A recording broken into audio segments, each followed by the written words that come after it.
All right, whew, I've been busy in the kitchen. Welcome back to Roxo Test Kitchen. I'm Dr. Sam Graber, your illustrious host for Thanksgiving this year. It's a little twist on Thanksgiving. We're doing some low carb sides. You heard that right. Today, one of my favorites, it's garlic mashed potatoes, but we're gonna do a fauxtato. So yes, we are substituting cauliflower for our potatoes. Don't tune me out yet. I promise they're gonna be so good.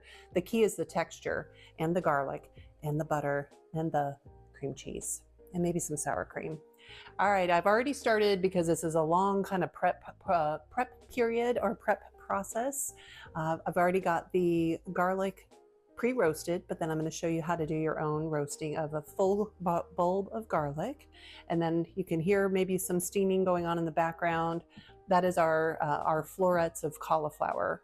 You can start with the already cut up florets in your grocer, or you can get your own head of cauliflower, which I've shown enough times how to break one of those down. Go find one of our previous videos and you'll find that. Like the, oh, we didn't get to do the hamburger soup. Let's see, we've done a few cauliflower. I'll link them below. Anyway, welcome. Let's get started. All right, so what I'm going to do first is check if the cauliflower is fork tender. Say that very gently and very enunciate, because it could come out a little wrong. We're going to see if this is ready. So I've got this over here on a full boil, and I'm just going to put my fork in one of the larger pieces. Oh, she's not ready yet. Not ready. We'll want to see it when it's ready. It's pretty much like just super fork tender, but that's got some good crunchiness to it. It'd be great for eating at this stage, but we want to mash it. So I'll be right back. Okay, so while we're waiting for that to finish up, we've got a melted butter and some garlic in here. So I just did 2 tablespoons of butter, put that on a medium heat, and just a little, lost it, little guy, a little saucepan, and so that's ready to go. We'll need that in a moment. Still got a few more minutes for the cauliflower, so back in probably 2 and 2, we'll see. Okay, while we're waiting for that, I'm going to cause a ruckus. I'm going to cut up our cream cheese, because we're going to be putting this into our cauliflower. Ooh, getting a little rage going on over here.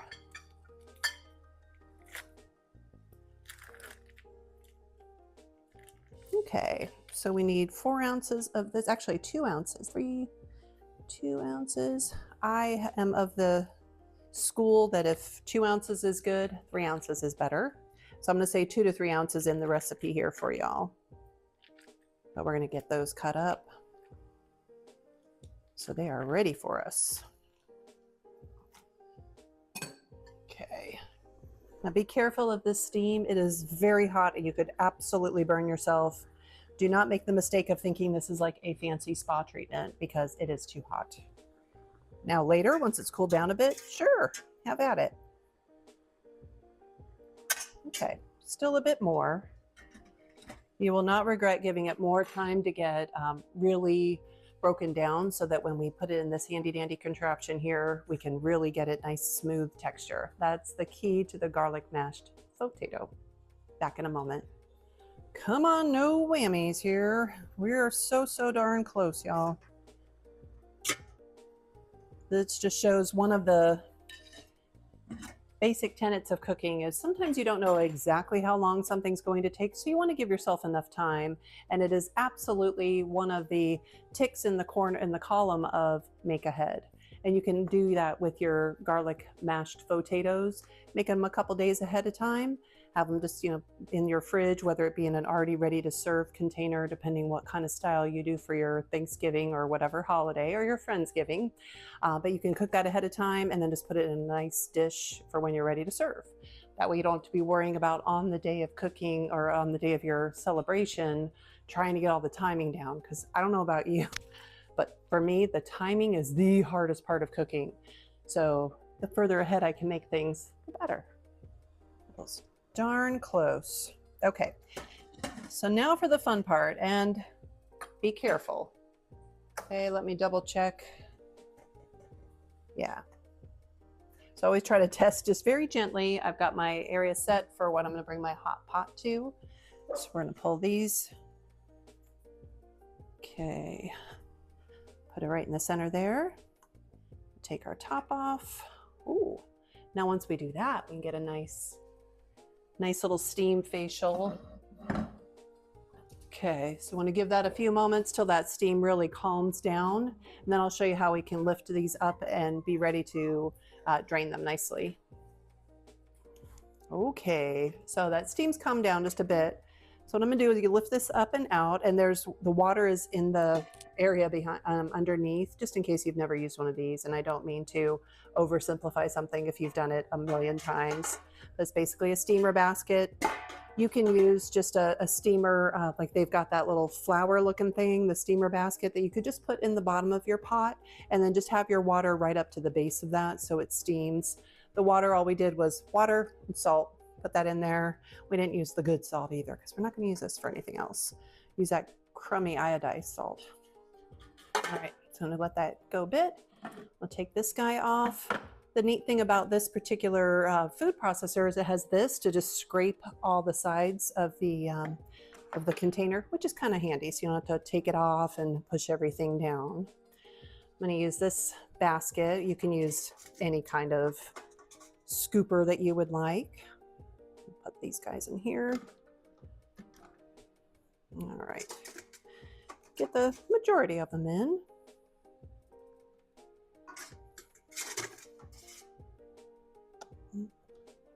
Looks good.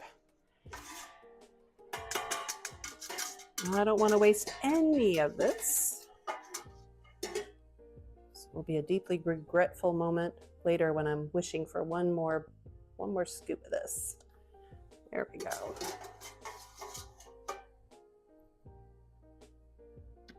Okay.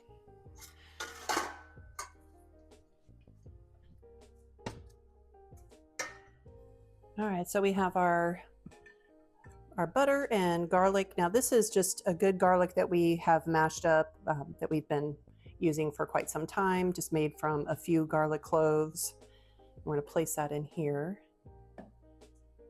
Oops, make that go all the way around. And then just get all that goodness distributed in like so. Okay.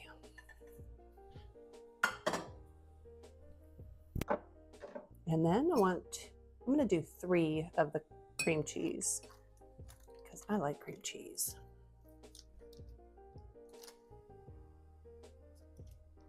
There's no exact way of doing that. Just go ahead and put everybody in there. Okay. Oh, wait, didn't put this guy in. Okay. Now we turn her on. I'm going to go for the low first.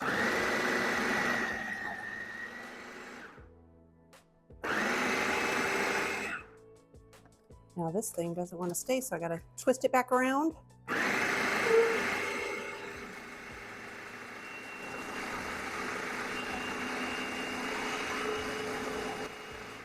Okay, let's take a peek. Look at that. I mean, it's literally no time. And then you can see just how nice that texture is getting. So you just keep going until you find the texture you want. Don't overdo it. I mean, I guess you probably could overdo it, but no need to. And then we're going to season this.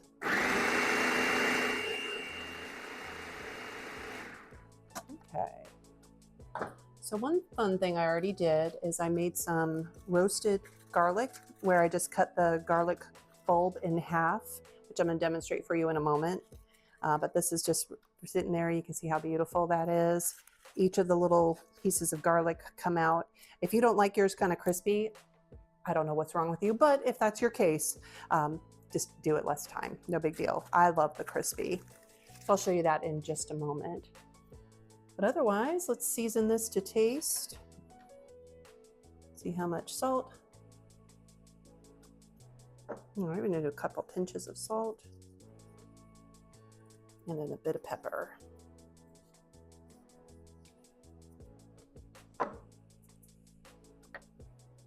Okay, now this is really good, but I'm gonna add a bit of sour cream, a dollop, which I do not know the exact amount of that, but I'm gonna give it about a tablespoon.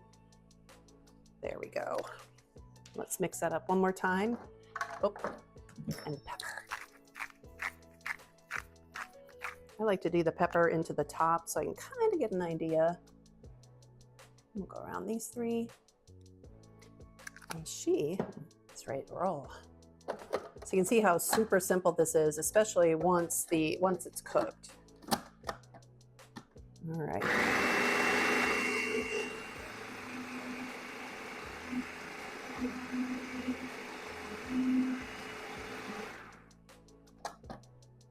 Oh, looks so good. I'm excited. Oh my gosh. Everything. Love, love, love. All right, let me get these guys out of here. Okay, so when you're ready to serve it, I recommend you don't put the fancy garlic in until you're ready to serve it. So I'll just, when I have it out of the container into just a bowl or some sort of carafe, then I just plop these in there, fold it in nicely. I'm going to go ahead and show you here just so you see it. But normally I would put it into a nicer, like a, I don't know what they would call that, just a container for serving container. Put these guys in. Sure, first we gotta eat one, make sure it's not bad. So good. Garlic really mellows out when you cook it like this. Now, one thing I always like to do is when I serve it, I'll make 3 or 4 of these, depending how big a serving or a big serving size. And then I'll put some in the corner like this on the, like, let's say this is our serving carafe. I don't know why I'm having such a hard word with the word, but anyway, a difficult time. So we'll put 2 of those together and then put some nice full chives and make it kind of artistic. But I'm going to use all these in our meal, in our dish. And you just kind of squeeze it like so, and they just come right out real easy. Just be sure not to get any of that papery stuff in.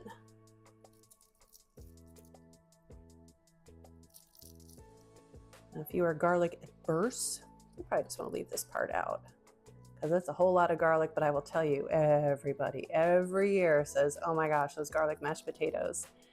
And sometimes I don't even tell them now that they're garlic mashed potatoes because nobody knows. They're that good. Promise. Okay, got all that out. Okay, now I'm just gonna fold this in because again, I don't want to pulverize those. I want people to know they're getting a yummy nugget of garlic.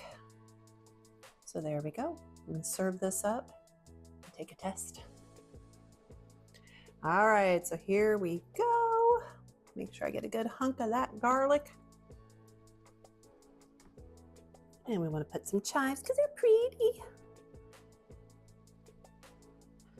So there y'all go. Yum, yum. I should probably use a proper implement for eating versus just gnawing on a knife. There we are.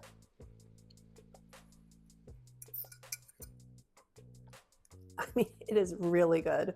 Now, of course, you can tell it's cauliflower. It's not, doesn't taste like potato, but it has that texture. And I tell you, with the right butter, sour cream, and cream cheese, salt and pepper, and all this good garlic, you don't miss it. And it's 10 times less carbohydrates. 3 grams of carbs for one of these, like a full cup, versus 30 grams with your typical garlic mashed potatoes. Until next time, take good care of yourself and each other. Happy Thanksgiving.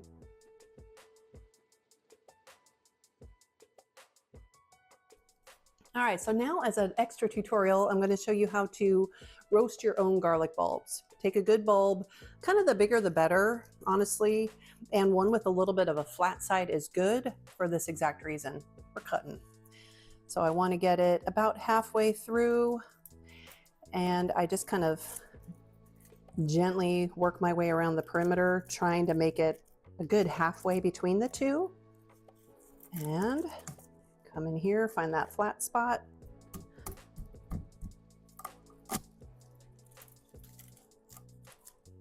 This is always the toughest part. There we go. So we've got it open like so. And then we're going to take a piece of foil. You can use a piece of leftover foil if you've just cooked, some bread or something in it. I hate to waste stuff. But we'll put this in here, a little bit of olive oil. And I recommend olive oil, not bacon grease. I know, first time I'm gonna ever say that, but it's just a little too overpowering. So we do teaspoon. Massage that around, and then the open sides go down. We don't let any escape. Just put them in there, and just like so, and then create a nice little, what do they call these? Little folded over tent along the inside. Make sure the edges are covered. And then we're going to put that, we're using our air fryer, so it goes on 400 for 20 minutes. Let it preheat. You got yourself a nice little tender package there.